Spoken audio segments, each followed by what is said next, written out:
What's going on, guys? Everett13 here. Wanting to do an update video on the McNees Mac 2 3.5. Now, I have previously put out a video of the Mac 2 3.5, and I was pretty critical of some what I thought were kind of shortcomings in the execution of the knife. Not so much the design. In fact, I absolutely love the McNees Mac 2 design. But there were a few things that I thought on the previous knife that I got where there were just some things that I thought could have been done better.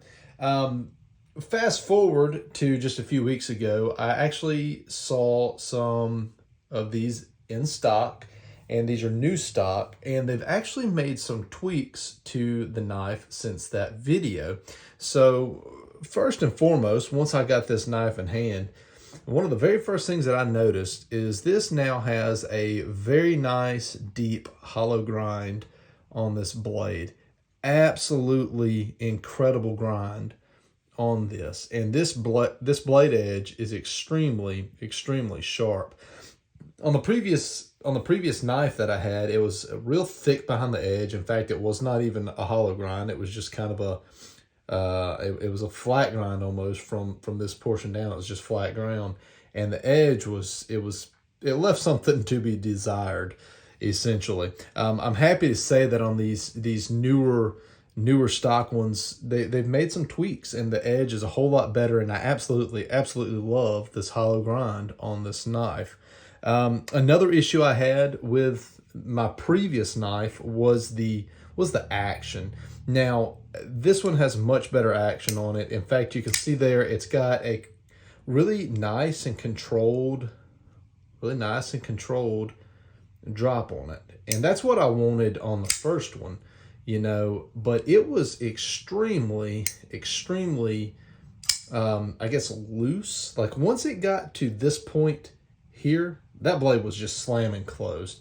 On this one, I can, really control the closing of it, and it makes me feel a lot more comfortable using this knife. I really do enjoy this a lot more than I did on the previous one. Now, one thing that I did notice on this one that could be a contributing factor to the action is it does feel like this lock bar is just a little bit stronger on this one than it was on the previous one. So I'm sure that's kind of playing a factor there into the action being a little bit more controlled on this one. But regardless, it is much better, and I don't see any need to put washers in this one. On the previous one, I did have to put washers in it to kind of get the action the way I wanted it. This one, I see no reason to do that at all. It feels great exactly how it is right now. Now, the last thing that I didn't really like on the other knife was the pocket clip. Now, the big issue I had was it was really hard to get fully seated into the pocket because there wasn't enough space in this area here. It was too shallow in this dimension right here.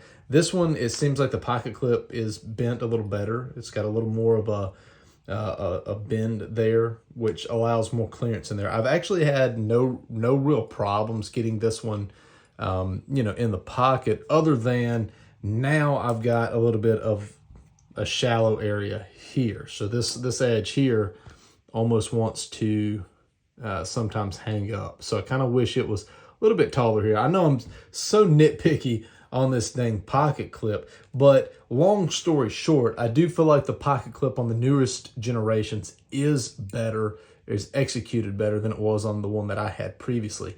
That being said, I still think that it's very much worthwhile to upgrade to the ZT style pocket clips. In fact, I've already ordered one for this knife, and I'll link that down in the comments section in case anybody who watches this wants to pick up a pocket clip like that.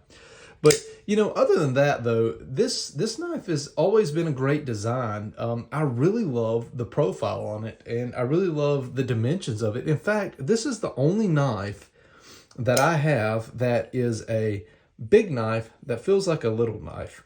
And what I mean by that is I've got big knives that feel like big knives. I've got little knives that feel like big knives, but I don't have any big knives or full-size knives that feel smaller than they are. And I think that has got to do with just how how incredibly well balanced this ratio to blade, blade to handle ratio is on this knife. So for example, just to kind of explain what I'm talking about here, here are a few knives. This is a Medford Smooth Criminal, and this is the new Les George ESV.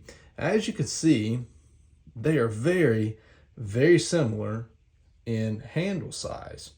Now, when you open these things up,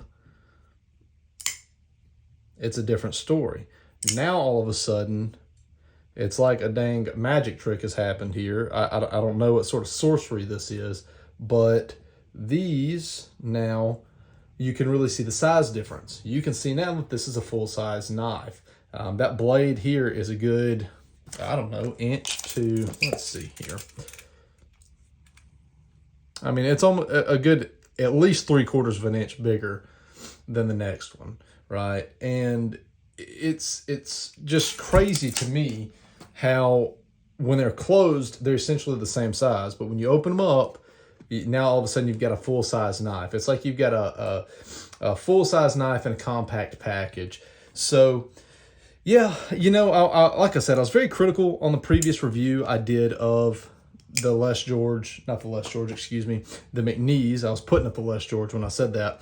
And I really felt it was, you know, I needed to do an update because I do think that the current gen of these knives are being executed much better than the one that I had previously. And so, yeah, just thought I'd put that information out there, guys. Like, comment, subscribe. And as always, guys, stay sharp.